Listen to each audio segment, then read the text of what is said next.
One of the things that I wish that I had when I first started bartending is someone to really just tell me what exactly that I need when it came to basic tools, okay?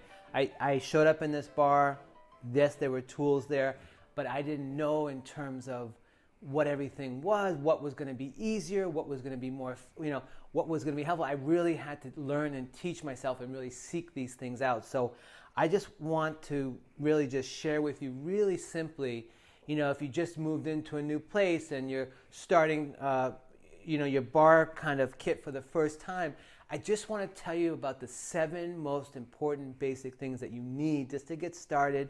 They're not going to be that expensive. You're probably going to spend, you only need to spend maybe about $40 or $50 tops.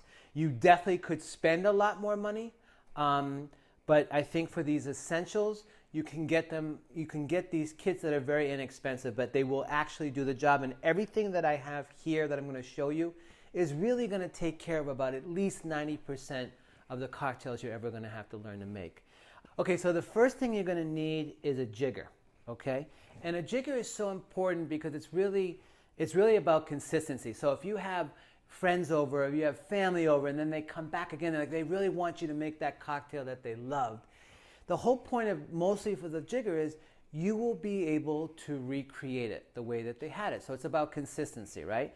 So that's really, really important. And a jigger like this is all you're going to really need because it's got 2 ounces on top, 1 ounce on the bottom, and within that ounce you can't see is a line for a 1/4 ounce, a 1/2 ounce, and a 3/4 ounce.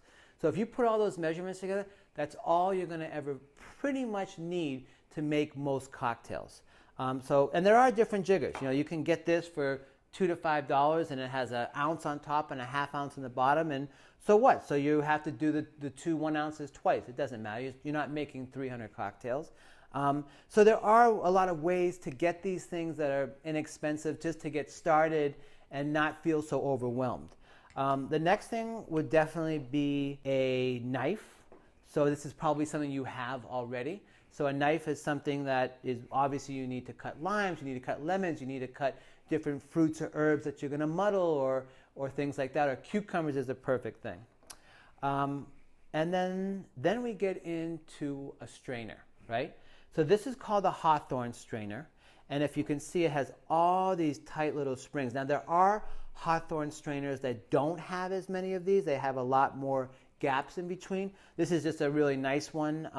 Obviously the whole point of this is when you're straining, right, it makes it really, really tight there, and now it's holding back the ice and the particles and different herbs that might be in there, and a lot of times that's all you really need.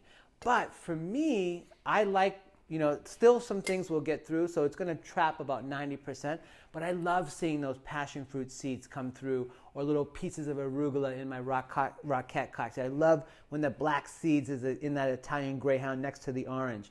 But there are times when I'm using multiple herbs or multiple fruits, I don't want those particles in the drink. So I want to use something called a tea strainer, right? So that's what this is. This is a tea strainer. We call it double straining. And there's different sizes.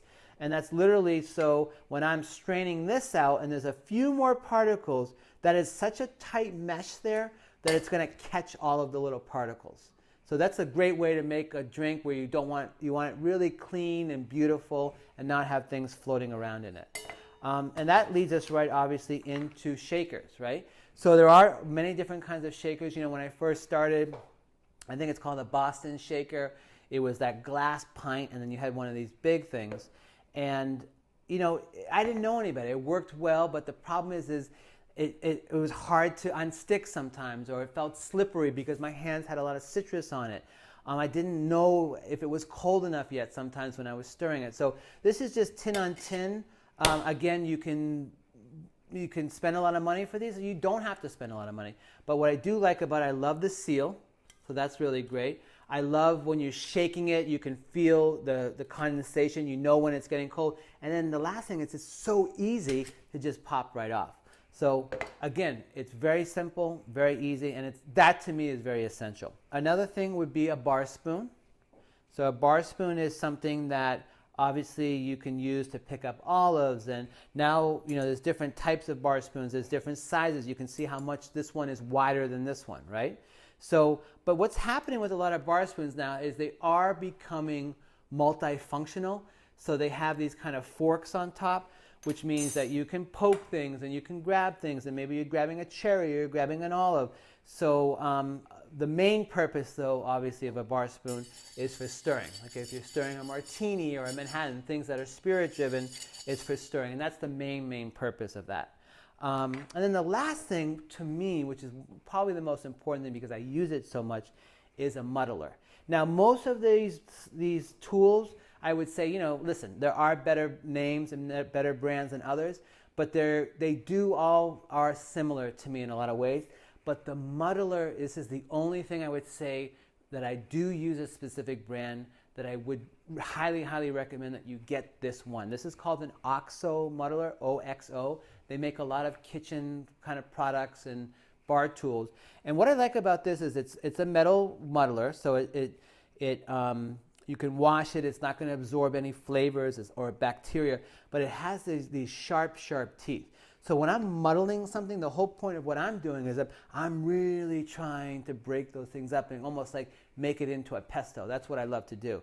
So, and again, it has a perfect length. So when I'm muddling, if you can see, especially with a short tin like this, my hand, if I'm using it on a Boston shaker, let's say, the glass muddler, look at how tall that would be, that my hand I'd have to worry about my hand kind of scraping against it.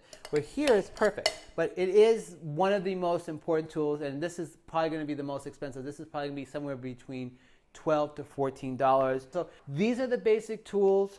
Again, there are so many different kinds of tools in this category, and then you can also spend a lot more money. So again, if you're looking to get started and you really don't want to think about this and you just need a simple kit, you can look on Amazon, go under bar tools, and you'll see these kits.